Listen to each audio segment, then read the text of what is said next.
जय हिंद साथियों, स्वागत है आप सभी को आपके अपने परिवार एंड स्टडी पॉइंट। चलिए जुड़ेंगे सभी साथी आज की क्लास में। रेलवे ग्रुप डी एग्ज़ाम जो आपके प्रीवियस ईयर में जितने भी प्रश्न लगातार पूछे गए हैं, आज की क्लास में देखेंगे 100 प्रश्न जो सबसे ज़्यादा टॉप इम्पॉर्टेंट 100 क्वेश्चन देखेंगे जो परीक्षा में आपके लगातार रेलवे के परीक्षा में बार बार पूछे गए हैं। तो आज की क्लास आपके लिए बहुत ज़्यादा इम्पॉर्टेंट रहने वाला है। तो अगर आप लोग इस बार रेलवे ग्रुप डी एग्ज़ाम को क्रैक करना चाहते हैं तो साथ ही इस क्लास को आप लोग बिना स्किप किए हुए अंत तक देखिएगा। आपके पेपर में सवाल यहीं से देखने को मिलेंगे बिल्कुल 100%। तो चलिए साथी क्लास शुरू करते हैं बिना देरी किए हुए। जितने भी हमारे साथी लोग क्लास में पहली बार जुड़े हैं, फटाफट चैनल को आप लोग सब्सक्राइब कर लीजिए और बगल में एक बेल आइकन प्रेस करके ऑल पे ज़रूर आप लोग सेव कर लीजिएगा। तो देखिए पहला नंबर सवाल पूछा गया है कि वर्तमान समय में भारतीय संघ में राज्यों और केंद्र शासित प्रदेश की जो संख्या है यह क्रमशः कितना है। चलिए बताएंगे राज्य और केंद्र शासित प्रदेशों की जो संख्या है यह कितना है। तो अच्छे से आप लोग याद रखेंगे 28 राज्य है और 8 यूटी है जी। तो यानी कि हमारा सी ऑप्शन रहेगा सही आंसर। तो सी ऑप्शन को एग्ज़ाम में लॉक करेंगे आप लोग और आगे बढ़ेंगे। चलिए देखेंगे अगला प्रश्न है, सभी साथी अच्छे से याद रखिएगा। किस वर्ष गोवा सहित अन्य पुर्तगाली बस्तियों को भारतीय संघ का राज्य क्षेत्र बनाया गया।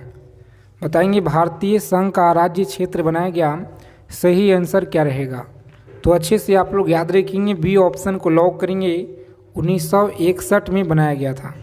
चलिए देखेंगे अगला प्रश्न पूछा गया है, एक एक चीज़ों को आपको याद रखना है, परीक्षा के दृष्टि से बहुत महत्वपूर्ण है। 500 से अधिक रजवाड़ों देसी रियासत की भारत में विलय के लिए कौन उत्तरदायी था। बताएंगे 3 नंबर सवाल है आपकी स्क्रीन पे कि 500 से अधिक रजवाड़ों देसी रियासत के भारत में विलय के लिए कौन उत्तरदायी था। तो अच्छे से आप लोग याद रखेंगे साथी, सही आंसर है सी ऑप्शन को लॉक करेंगे, सरदार वल्लभ भाई पटेल। कौन थे? सरदार वल्लभ भाई पटेल आप लोग याद रखिएगा। चलिए देखेंगे अगला प्रश्न है कि लोकतांत्रिक गणराज्य किस देश के संविधान से लिया गया है। बताएंगे 4 नंबर सवाल है आपकी स्क्रीन पे, लोकतांत्रिक गणराज्य किस देश के संविधान से लिया गया है। तो आप सभी लोग याद रखेंगे यहाँ पे फ्रांस के संविधान से लिया गया है जी। ए ऑप्शन रहेगा हमारा राइट आंसर। आगे चलने से पहले क्लास को आप लोग लाइक कर देंगे। जितने भी साथी लोग क्लास में जुड़े हैं, रेलवे परीक्षा से जुड़ी हर एक इम्पॉर्टेंट सूचना के लिए चैनल को आप लोग सब्सक्राइब करके रखिए और बगल में बेल आइकन प्रेस कर लीजिएगा, ऑल पे सेव कर लेंगे। भारतीय संविधान निम्न में से दी गई अनुसूची में कौन सी एक वेतन का प्रावधान का ब्यौरा देता है। बताएंगे वेतन का जो प्रावधान है ब्यौरा देता है, सही आंसर है बी ऑप्शन। याद रखेंगे दूसरा अनुसूची आप लोग याद रखिएगा। चलिए सभी साथी फटाफट कमेंट करेंगे, संविधान के अनुसूची 6 में अनुसूचित जनजाति के लिए विशेष राज्य का प्रावधान किया गया है। बताएंगे आर्टिकल 6 अनुसूची में जनजाति के विशेष राज्यों का प्रावधान किया गया है। तो अच्छे से आप लोग याद रखिएगा असम राज्य के लिए किसका, तो असम आप लोग याद रखेंगे, ए ऑप्शन रहेगा हमारा राइट आंसर जी। चलिए देखेंगे सभी साथी अच्छे से आपको याद रखना है। यहाँ पे 7 नंबर सवाल है कि संविधान की 12वीं अनुसूची निम्नलिखित में से किससे संबंधित है। बताइए 12वीं जो अनुसूची है यह किससे संबंधित है। तो साथियों आप लोग याद रखिएगा यहाँ पे सही आंसर है नगर पालिका से। किसे जी, तो नगर पालिका से आप लोग याद रखिएगा, ए ऑप्शन रहेगा हमारा सही आंसर जी। चलिए सभी साथी प्रत्येक सवाल का आंसर आप लोग कमेंट बॉक्स में बताइएगा ताकि प्रश्न से रिलेटेड जो भी आपके मन में डाउट है साथ में क्लियर होते जाए। भारतीय सभा द्वारा भारतीय संविधान को स्वीकृत किया गया था। बताएंगे भारतीय सभा द्वारा भारतीय संविधान को स्वीकृत किया गया था, याद रखेंगे सी ऑप्शन को लॉक करेंगे, 26 नवंबर 1949 को स्वीकृत किया गया था। आगे देखेंगे 9 नंबर सवाल है कि लिखित संविधान का प्रारंभ किस देश से हुआ है। लिखित संविधान का जो प्रारंभ है यह किस देश से हुआ है। तो याद रखेंगे डी ऑप्शन को लॉक करेंगे। अमेरिका आप लोग याद रखिएगा साथी, डी ऑप्शन हमारा राइट आंसर है जी। चलिए देखेंगे 10 नंबर सवाल है कि न्यायिक पुनरावलोकन की जो व्यवस्था है यह क्या होता है। न्यायिक पुनरावलोकन की व्यवस्था क्या है। तो अच्छे से आप लोग याद रखेंगे सी ऑप्शन, भारत और यूएसए में आप लोग याद रखिएगा सी ऑप्शन रहेगा हमारा राइट आंसर। चलिए आगे चलने से पहले क्लास को आप लोग लाइक कर देंगे सभी साथी, और जो बैकग्राउंड म्यूजिक है साथी थोड़ा सा आप लोग ये करेंगे क्योंकि जगह थोड़ा हम चेंज किए हुए हैं आप सभी के लिए, तो बैकग्राउंड म्यूजिक आप लोगों का थोड़ा सा कंप्रोमाइज़ कीजिएगा आप लोग। चलिए संपत्ति का जो अधिकार है यह क्या होता है। संपत्ति का अधिकार आप लोग याद रखिएगा, सही आंसर ए ऑप्शन को लॉक करेंगे और आगे बढ़ेंगे। चलिए प्रत्येक सवाल को आप लोग याद रखिएगा, आपके प्रीवियस ईयर में यह सवाल बार बार पूछे गए हैं। प्रारंभ में कितने मौलिक अधिकार दिए गए थे। प्रारंभ में कितने मौलिक अधिकार दिए गए थे। 12 नंबर सवाल है, अच्छे से आप लोग याद रखिएगा, बी ऑप्शन को लॉक करेंगे, 7 आप लोग याद रखेंगे जी। चलिए देखेंगे यहाँ पे 13 नंबर सवाल है कि निम्नलिखित में से कौन सी मद भारत के संविधान की समवर्ती सूची में है। बताएंगे भारत के संविधान की समवर्ती सूची में कौन सा मत है। तो याद रखेंगे आप लोग ए ऑप्शन को लॉक करेंगे एग्जाम में और आगे बढ़ेंगे। जनसंख्या नियंत्रण और परिवार नियोजन आप लोग अच्छे से याद रखिएगा। चलिए देखेंगे नेक्स्ट क्वेश्चन आपकी स्क्रीन पे है, बताएंगे आप लोग कि भारत के संविधान में कौन सी एक अनुसूची में दल बदल कानून का विषयों का प्रावधान किया गया है। दल बदल कानून का विषयों का जो प्रावधान किया गया है किस आर्टिकल में किया गया है। तो साथ ही डी ऑप्शन को लॉक करेंगे एग्जाम में, 10वीं अनुसूची आप लोग याद रखिएगा। चलिए आगे देखेंगे 15 नंबर सवाल पूछा गया आपके परीक्षा में कि भूमि सुधार किस सूची के अंतर्गत आता है। बताएंगे भूमि सुधार जो है यह किस सूची के अंतर्गत आता है। तो सी ऑप्शन को लॉक करेंगे एग्जाम में, राज्य सूची के अंतर्गत आता है, अच्छे से आप लोग याद रखिएगा। चलिए देखेंगे अगला प्रश्न है, और आगे चलने से पहले आप लोग पीडीएफ के लिए टेलीग्राम चैनल को आप लोग ज्वाइन कर लीजिए, डिस्क्रिप्शन में आपको लिंक दिया गया है, और साथ में आप लोग व्हाट्सअप चैनल भी ज्वाइन कर लेंगे जी। दोनों का लिंक आपको डिस्क्रिप्शन में है। काफ़ी ज़्यादा आप लोगों का कमेंट आता है कि क्लास का पीडीएफ कहाँ मिलेगा, तो जाइए आप लोग फटाफट से जुड़ जाइए ग्रुप में। चलिए 16 नंबर सवाल है, भारतीय संविधान का भाग 16 यह किससे संबंधित है। भारतीय संविधान का जो भाग 16 है यह किससे संबंधित है। तो डी ऑप्शन को लॉक करेंगे, कुछ विशेष वर्णों के लिए उपबंध है, अच्छे से आप याद रखिएगा। चलिए देखेंगे साथी अगला प्रश्न है, 17 नंबर सवाल है कि निम्नलिखित में से किसने भारतीय संविधान की प्रस्तावना हमारे संप्रभु गणतंत्र की जन्म कुंडली कहा।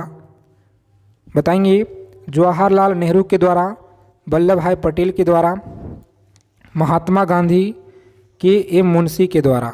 चलिए सभी साथी फटाफट कमेंट करेंगे, डी ऑप्शन को लॉक करेंगे आप लोग और आगे बढ़ेंगे जी। के एम मुंशी के द्वारा आप लोग याद रखिएगा। चलिए सभी साथी बताएंगे यहाँ पे एक एक चीज़ों को आप लोग याद रखिएगा परीक्षा में जाने से पहले। यहीं से आपके पेपर में सवाल साथी मिलेंगे, चाहे आपका फर्स्ट शिफ्ट हो या सेकेंड शिफ्ट हो, बिल्कुल 100%।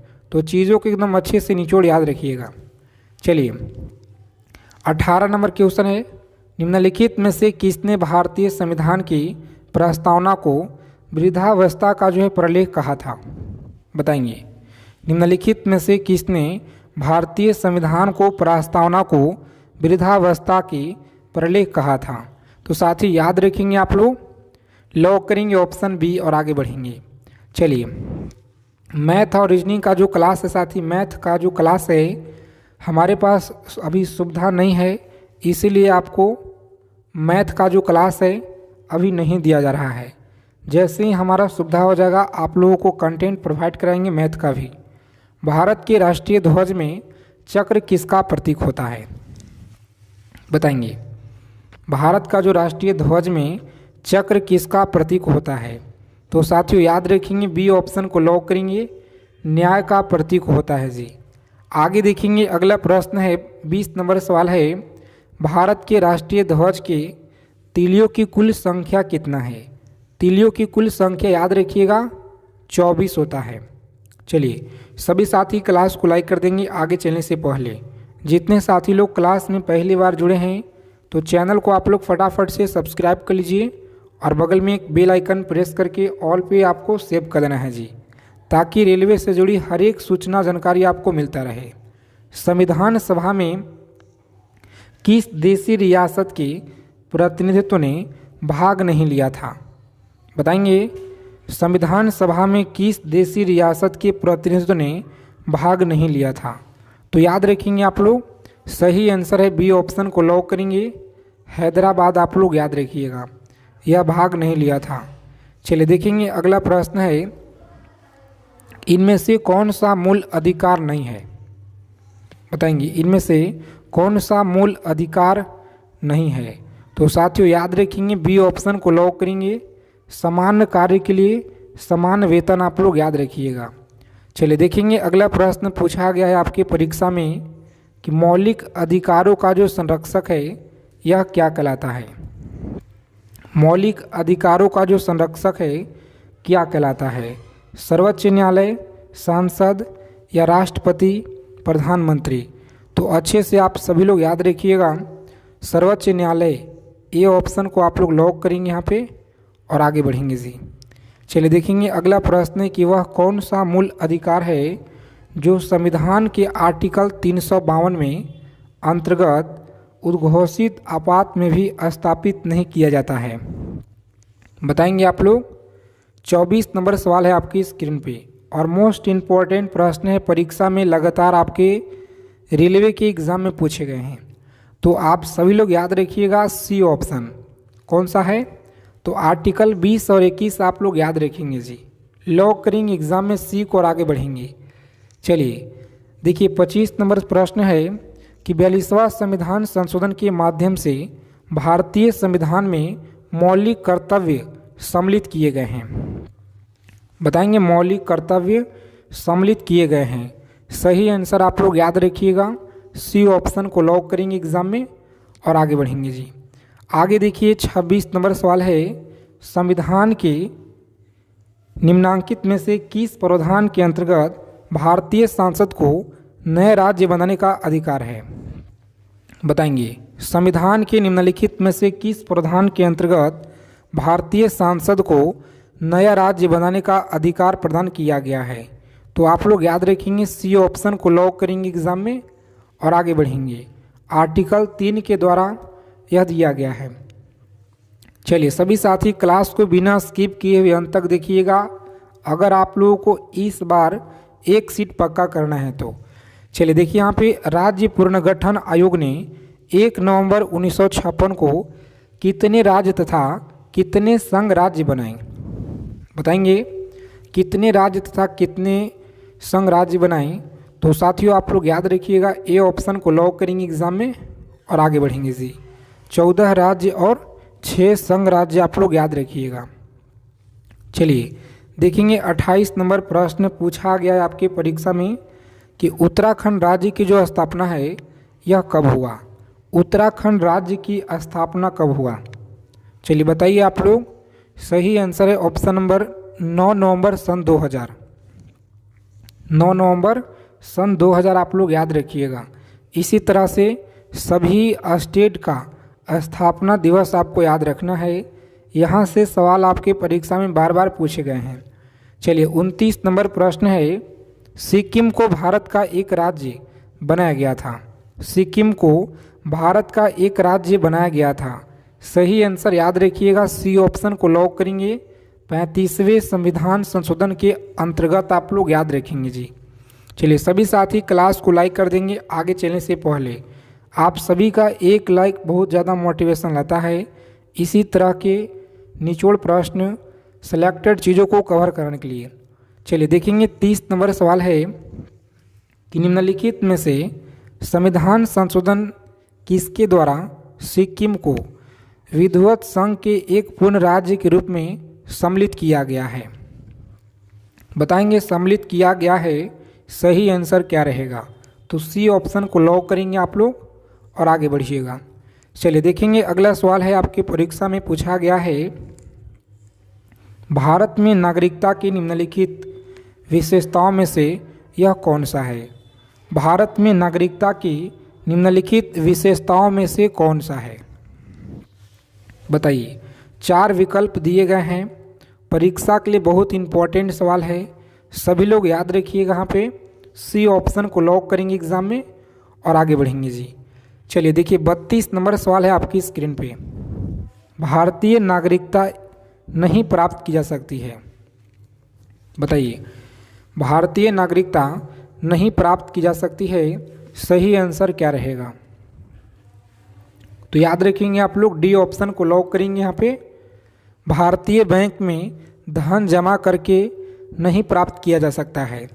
चलिए देखेंगे अगला सवाल है कि निम्नलिखित में से कौन नागरिकता के अर्जन हेतु शर्तों की नियत करने के लिए समझ है। तो अच्छे से आप लोग याद रखिएगा। 33 नंबर सवाल है आपकी स्क्रीन पे। जितने भी साथी लोग बता रहे हैं यहाँ पे ऑप्शन नंबर डी सांसद बिल्कुल सही आंसर है। चलिए देखेंगे अगला प्रश्न है, किस देश में तिहरी नागरिकता का सिद्धांत स्वीकार किया गया है। बताइए किस देश में तिहरी नागरिकता का सिद्धांत स्वीकार किया गया है। तो प्यारे साथियों आप लोग याद रखेंगे, डी ऑप्शन को लॉक करेंगे, स्विट्जरलैंड आपको याद रखना है। चलिए 35 नंबर प्रश्न है, भारतीय संविधान में समता का जो अधिकार है 5 आर्टिकल द्वारा प्रदान किया गया है। बताएंगे भारतीय संविधान में समता का जो अधिकार है 5 आर्टिकल द्वारा प्रदान किया गया है, सही आंसर क्या रहेगा। तो सभी लोग अच्छे से याद रखेंगे, सी ऑप्शन को लॉक करेंगे। आर्टिकल 14 से लेकर के 18 तक आपको याद रखना है। चलिए सभी साथी क्लास को लाइक कर देंगे आगे चलने से पहले, और एक एक चीज़ों को आपको याद रखना है। इस क्लास 1 तक देखिएगा आप लोग, इस बार अगर आपको एक सीट पक्का करना है तो। चलिए किसने कहा था भारतीय संविधान सभा कांग्रेस थी और कांग्रेस भारत था। किसने कहा कि संविधान सभा कांग्रेस थी और कांग्रेस भारत था। तो याद रखेंगे, ए ऑप्शन को लॉक करेंगे और आगे बढ़ेंगे। चलिए देखेंगे 37 नंबर सवाल है कि शपथ और अभिपृष्ठ के रूपों का भारत के संविधान के किस अनुसूची के अंतर्गत उल्लेख किया गया है। बताएंगे आप लोग, अंतर्गत उल्लेख किया गया है, सही आंसर क्या रहेगा। तो साथी ए ऑप्शन को लॉक करेंगे एग्जाम में और आगे बढ़ेंगे। आगे देखिए 38 नंबर सवाल पूछा गया है आपके परीक्षा में, भारतीय संविधान की किस भारतीय गणराज्य की अधिकारी भाषाओं की सूची प्रदान किया गया है। बताएंगे बहुत अच्छा सवाल है, और आज के क्लास में ज़्यादा से ज़्यादा पॉलिटी हम लोग लिए हैं, क्योंकि यहाँ से सवाल आपके पेपर में सीधा सीधा आपको मिलेंगे साथी। तो इसीलिए आप लोग अच्छे से याद रखेंगे एक एक चीज़ों को। चलिए सही आंसर है 8वीं अनुसूची। 8वीं अनुसूची आप लोग याद रखिएगा। आगे देखेंगे अगला प्रश्न है, भारत की राष्ट्रगान जन गण मन की रचना किसने की। भारत की राष्ट्रगान जन गण मन की जो रचना है यह किसने की। तो याद रखेंगे, ए ऑप्शन को लॉक करेंगे, रविन्द्रनाथ टैगोर के द्वारा यह जो है राष्ट्रगान को रचना किया गया था। चलिए सभी साथी बताएंगे 40 नंबर जो सवाल आपके स्क्रीन पे है इसका सही आंसर क्या रहेगा। आप लोग कमेंट करके हमें बताइएगा और देखते हैं कितने साथी का सही आंसर आता है जी। चलिए देखते हैं अगला प्रश्न। देखिए यहाँ पे, कितने वर्ष तक लगातार बाहर रहने पर नागरिकता समाप्त हो जाती है। कितने वर्ष तक लगातार बाहर रहने पर नागरिकता समाप्त हो जाता है। तो अच्छे से आप लोग याद रखिएगा, 7 वर्ष बाहर रहने के बाद नागरिकता समाप्त हो जाता है। आगे देखेंगे अगला प्रश्न 42 नंबर सवाल है, भारतीय संविधान में नागरिकता का जो प्रावधान है यह कब लागू किया गया? बताएंगे।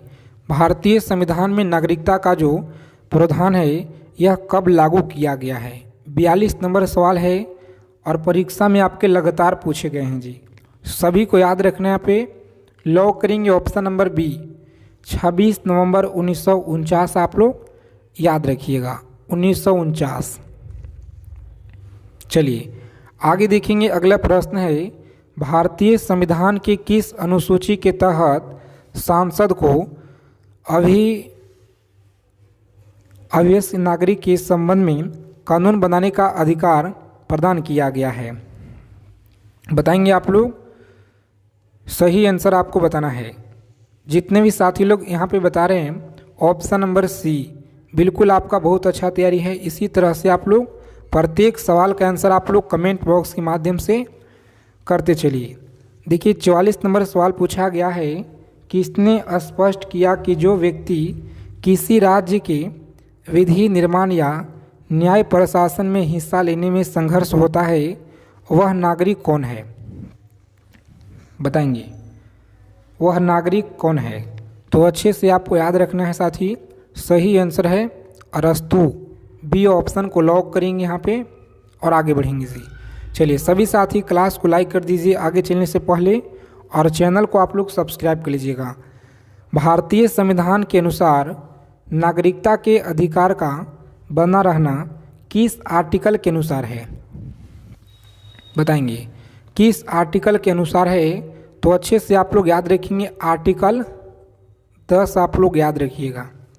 चलिए बताएंगे आप लोग। 46 नंबर सवाल आपकी स्क्रीन पे, पाकिस्तान से आकर भारत में नागरिकता प्राप्त करने संबंधी प्रावधान किस आर्टिकल में वर्णन किया गया है? चलिए सभी को बताना है। तो आर्टिकल 6 आपको याद रखना है जी, किसमें? आर्टिकल 6 में किया गया है। चलिए देखेंगे अगला सवाल है कि किस समिति ने प्रवासी भारतीय दिवस 9 जनवरी को मनाने को सिफारिश की? बताएंगे 9 जनवरी को मनाने की सिफारिश की। तो अच्छे से आप लोग याद रखेंगे, LM सिंघवी समिति के द्वारा, LM सिंघवी समिति आप लोग याद रखिएगा। चलिए देखेंगे 48 नंबर सवाल है साथी, भारतीय संविधान में राज्य के नीति निर्देशांक तत्वों की संकल्पना किस देश के संविधान पर आधारित है? बताएंगे संविधान पे आधारित है। सही आंसर बी ऑप्शन को लॉक करेंगे, आयरलैंड आप लोग याद रखिएगा। चलिए देखेंगे अगला सवाल है, नागरिकता से संबंधित निम्नलिखित उपबंध पर विचार कीजिए, कौन सा कथन सत्य नहीं है? बताइए कौन सा कथन यहाँ पे सत्य नहीं है? तो सी ऑप्शन को लॉक करेंगे एग्जाम में और आगे बढ़ेंगे। चलिए बताएंगे यहाँ पे, मूल संविधान में राज्यों को कितने वर्गों में रखा गया है? 50 नंबर सवाल है, मूल संविधान में। चलिए सभी साथी क्लास को लाइक कर देंगे आगे चलने से पहले। हुमायूं को चौसा के युद्ध में पराजित किया गया था? बताएंगे हुमायूं को चौसा के युद्ध में पराजित किया गया था, सही आंसर क्या रहेगा? तो साथी डी ऑप्शन को लॉक करेंगे, शेर शाह सूरी आप लोग याद रखिएगा। चलिए देखेंगे अगला प्रश्न है, और क्लास की PDF के लिए काफ़ी आप लोग कमेंट करते हैं कि PDF क्लास को कहाँ मिलेगा? तो PDF नोट्स आपको बताएंगे हम, टेलीग्राम चैनल डिस्क्रिप्शन में आपको लिंक दिया गया है, जाइए फटाफट से आप लोग जुड़ जाएंगे और साथ में व्हाट्सएप चैनल को भी ज्वाइन करना है। किस प्रकार की सरकार में शासकों का चुनाव लोग करते हैं? बताएंगे 4 नंबर सवाल है, किस प्रकार की सरकार में शासकों का चुनाव लोग करते हैं? तो साथ ही यहाँ पे याद रखेंगे आप लोग, लॉक करेंगे लोकतांत्रिक आप लोग याद रखेंगे, बी ऑप्शन को लॉक करेंगे और आगे बढ़ेंगे। आगे देखेंगे 5 नंबर सवाल पूछा गया है कि निम्नलिखित में से कौन सा भारतीय उद्योग द्वितीय क्षेत्र के अंतर्गत आता है? बताएंगे द्वितीय क्षेत्र के अंतर्गत कौन सा आता है?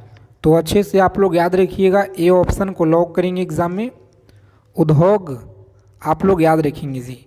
चलिए देखेंगे साथ ही अगला प्रश्न है, याद रखेंगे 6 नंबर सवाल है, किस आर्थिक प्रणाली में निर्माण सामग्री को विभिन्न लोगों के बीच वितरण उसकी आवश्यकताओं के अनुसार नहीं है, उनकी विक्रेता क्षमता का आधार क्या होता है?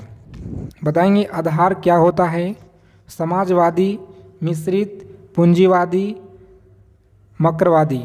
यह सवाल आपकी परीक्षा में लगातार प्रीवियस ईयर में हाल ही के एग्ज़ाम में पूछे गए हैं, तो अच्छे से आप लोग याद रखिएगा। सी ऑप्शन को लॉक करेंगे और आगे बढ़ेंगे जी। आगे देखिए, पूछा गया सवाल है आपके एग्ज़ाम में प्रीवियस ईयर में कि निम्नलिखित में से कौन एक जो है प्रगतिशील कर का उदाहरण है। रोज़ाना आप लोग क्लास में जुड़ेंगे, लगातार आप लोगों को क्लास दिया जा रहा है रेलवे परीक्षा के लिए, तो सभी साथी रोज़ाना आप लोग क्लास में जुड़िएगा, ठीक है। और यहाँ पे आपका राइट आंसर याद रखना है साथी, सी ऑप्शन को लॉक करेंगे और आगे बढ़ेंगे। चलिए देखेंगे अगला प्रश्न है 8 नंबर सवाल आपकी स्क्रीन पे। भारतीय संविधान में भारत के राज्यों का संघ कहा गया है, तो व्याख्यान 1 में कहा गया है। अच्छे से आप लोग याद रखेंगे, ए ऑप्शन रहेगा हमारा सही answer ji, A option.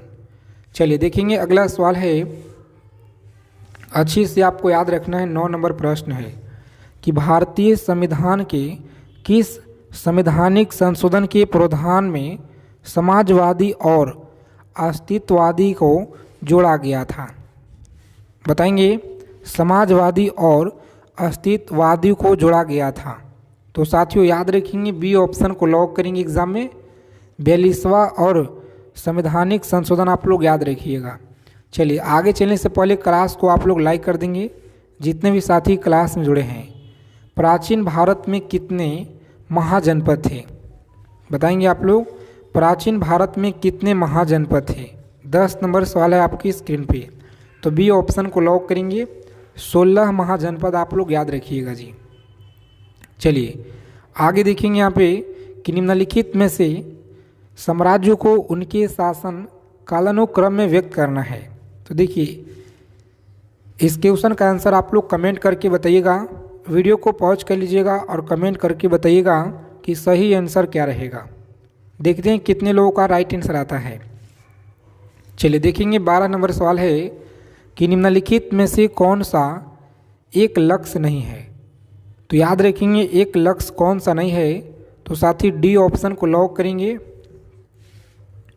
D option रहेगा राइट आंसर। चलिए देखेंगे अगला सवाल है 13 नंबर सवाल आपकी स्क्रीन पे जी। पृथ्वी की सतह का कितना भाग जो जल से ढका हुआ है? पृथ्वी का जो सतह है कितना भाग जल से ढका हुआ है? तो आप सभी लोग अच्छे से यहाँ पे याद रखिएगा। इस क्वेश्चन का राइट आंसर है सी ऑप्शन। कितना? 2/3 आप लोग याद रखेंगे। चलिए देखेंगे अगला सवाल है, बताएंगे आप लोग ओलंपिक खेलों में 2 पदक जीतने वाली प्रथम भारतीय महिला यह कौन थी? बताएंगे आप लोग कौन थी? तो सही आंसर साथी पीवी सिंधु आपको याद रखना है, पीवी सिंधु। डी ऑप्शन रहेगा हमारा राइट आंसर जी। चलिए देखेंगे अगला सवाल पूछा गया है, रोज़ाना आप लोग क्लास में जुड़ना शुरू कर दीजिए। लगातार आप लोगों को अब क्लास इसी समय पे यानी शाम को 7 PM पे और 8 PM और सुबह में 7 बजे कंटिन्यू आपको यह प्रैक्टिस सेट दिया जा रहा है। निम्नलिखित में से किस नदी को सांगपो भी कहा जाता है? बताइए, सांगपो भी कहा जाता है। डी ऑप्शन को लॉक करेंगे एग्जाम में और आगे बढ़ेंगे। आगे देखेंगे साथ ही पूछा गया है कि नर युग्म को क्या कहते हैं? बताएंगे नर युग्मक को क्या कहा जाता है? तो सही आंसर है सी ऑप्शन को लॉक करेंगे, शुक्राणु आप लोग याद रखिएगा। चलिए देखेंगे साइंस के इम्पोर्टेंट क्वेश्चन भी सेलेक्ट किए हैं आपके लिए, तो इस क्लास को आप लोग अंत तक देखिएगा। यहाँ से सवाल आपके पेपर में साथ ही सीधा सीधा आपको देखने को मिलेंगे आपके शिफ्ट में, बिल्कुल 100%। चलिए यहाँ पर देखेंगे तो सवाल है जो आपका, निम्नलिखित में से कौन सी कौंसिलिंग केवल पादप कौंसिल में स्थित होता है? कौंसिल में स्थित होता है तो सही आंसर आप लोग याद रखिएगा बी ऑप्शन। कौन सा? बी ऑप्शन को लॉक करेंगे और आगे बढ़ेंगे। चलिए बताएंगे, अगला सवाल है कि संभवनाथ का जो प्रतीक चिन्ह है यह क्या है? सभी को बताना है यहाँ पे संभवनाथ का प्रतीक चिन्ह क्या है। तो साथियों आप लोग याद रखिएगा, यहाँ पे सही आंसर आपका बी ऑप्शन को लॉक करेंगे और आगे बढ़ेंगे जी। सही आंसर आप लोग याद रखिएगा। चलिए देखेंगे, अगला प्रश्न है 10 नंबर सवाल है आपका। संतरा में किस अम्ल कौन सा अम्ल पाया जाता है? संतरा में कौन सा अम्ल पाया जाता है? तो अच्छे से आप लोग याद रखेंगे, यहाँ पे सही आंसर है सिट्रिक अम्ल। आप लोग याद रखेंगे डी ऑप्शन।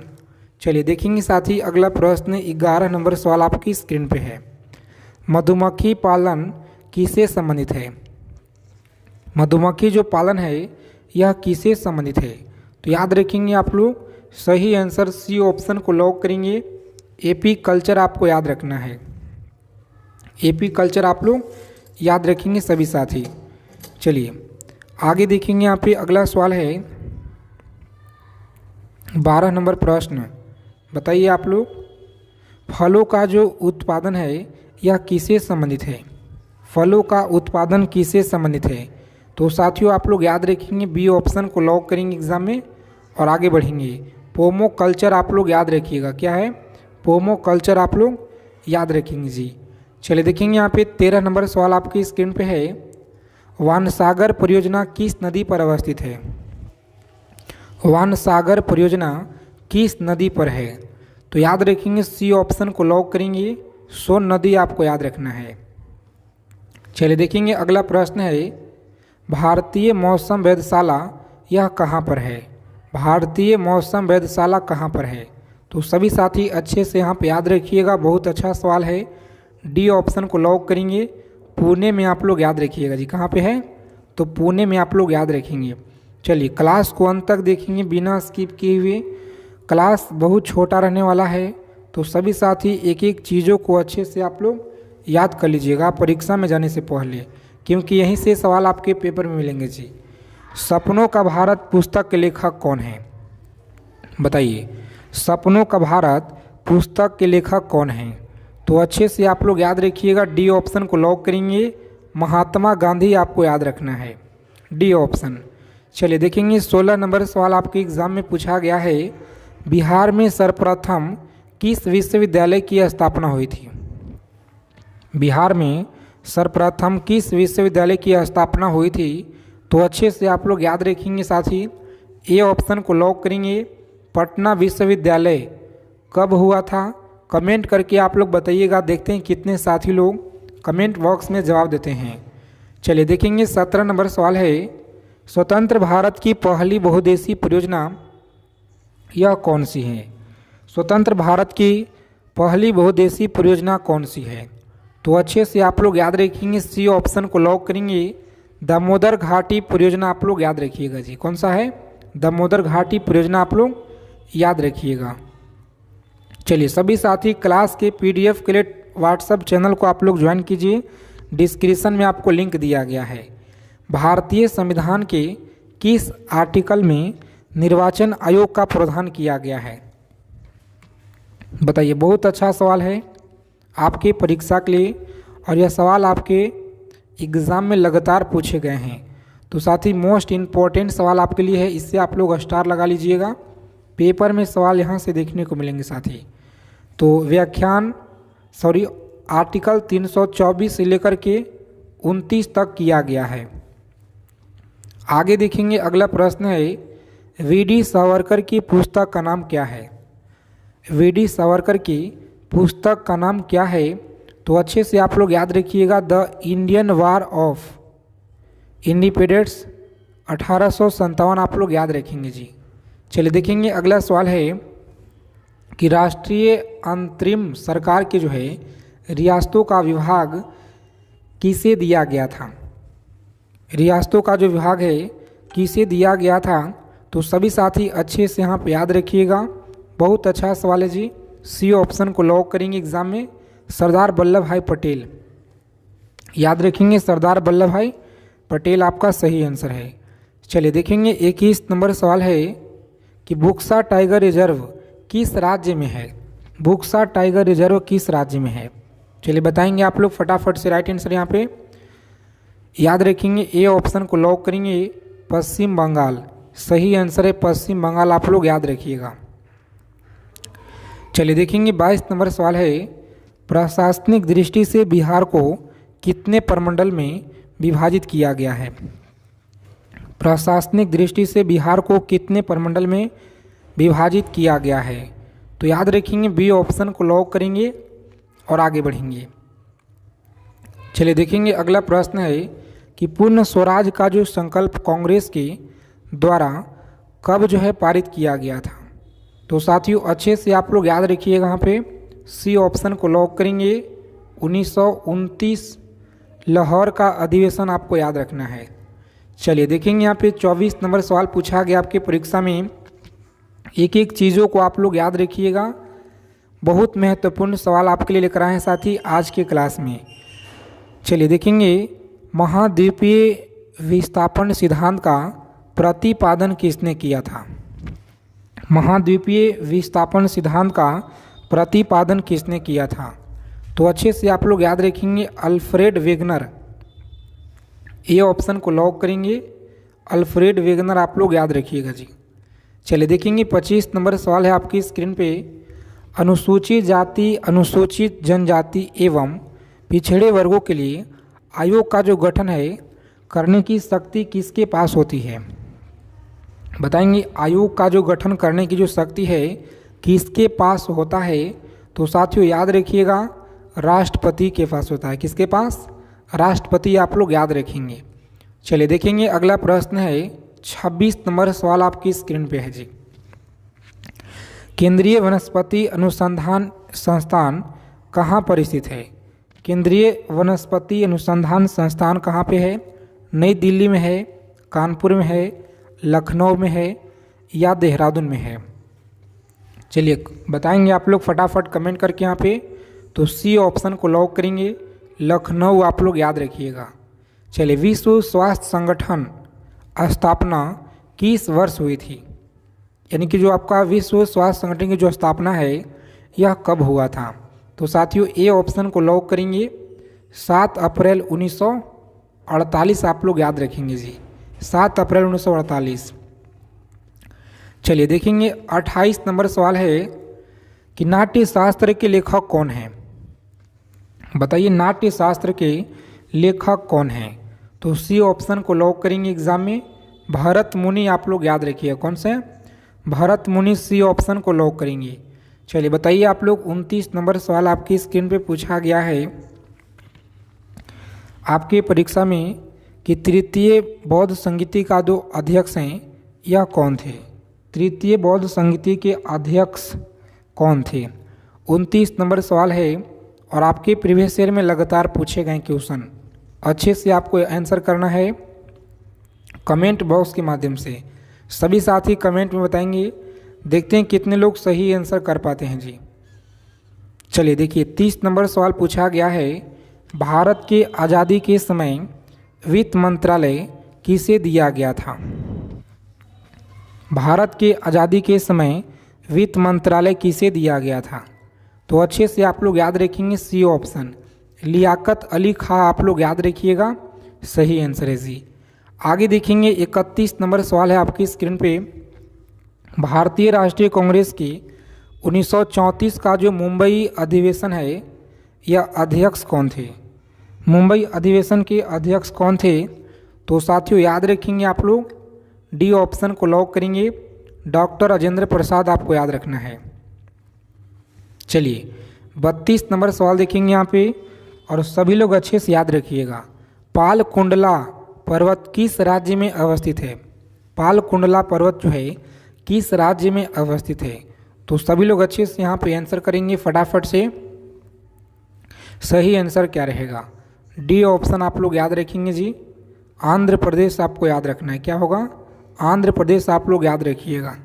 चलिए सभी साथी कमेंट करेंगे, चौहान वंश एवं कन्न वंश के संस्थापक कौन थे। चौहान वंश एवं कन्न वंश के संस्थापक कौन थे। तो सी ऑप्शन को लॉक करेंगे। वासुदेव आप लोग याद रखिएगा। चलिए देखेंगे 34 नंबर सवाल है साथी, मोस्ट इम्पोर्टेंट प्रश्न है, सभी को अच्छे से याद रखना है। बेटी बचाओ बेटी पढ़ाओ योजना किस वर्ष में शुरू किया गया था?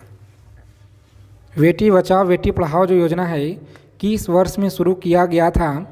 तो याद रखिएगा बी ऑप्शन को लॉक करेंगे एग्जाम में और आगे बढ़ेंगे जी।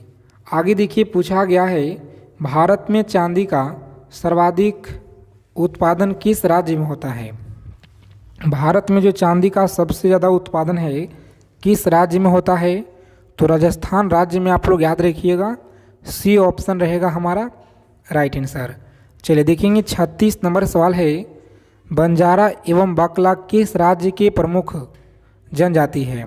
बंजारा एवं बकला किस राज्य के प्रमुख जनजाति है? तो अच्छे से आप लोग याद रखेंगे डी ऑप्शन, आंध्र प्रदेश आप लोग याद रखिएगा, सही आंसर है जी। चलिए सभी साथी चैनल को सब्सक्राइब जरूर कर लीजिएगा और बगल में एक बेल आइकन प्रेस करके ऑल पे आपको सेव कर देना है ताकि रेलवे से जुड़ी हर एक जानकारी आपको मिलता रहे समय से पहले। दुधवा राष्ट्रीय उद्यान एवं चंद्रप्रभा अभयारण्य यह किस राज्य में है? बताएंगे। दुधवा राष्ट्रीय उद्यान एवं चंद्रप्रभा अभयारण्य किस राज्य में है? तो अच्छे से आप लोग याद रखिएगा, ए ऑप्शन को लॉक करेंगे और आगे बढ़ेंगे।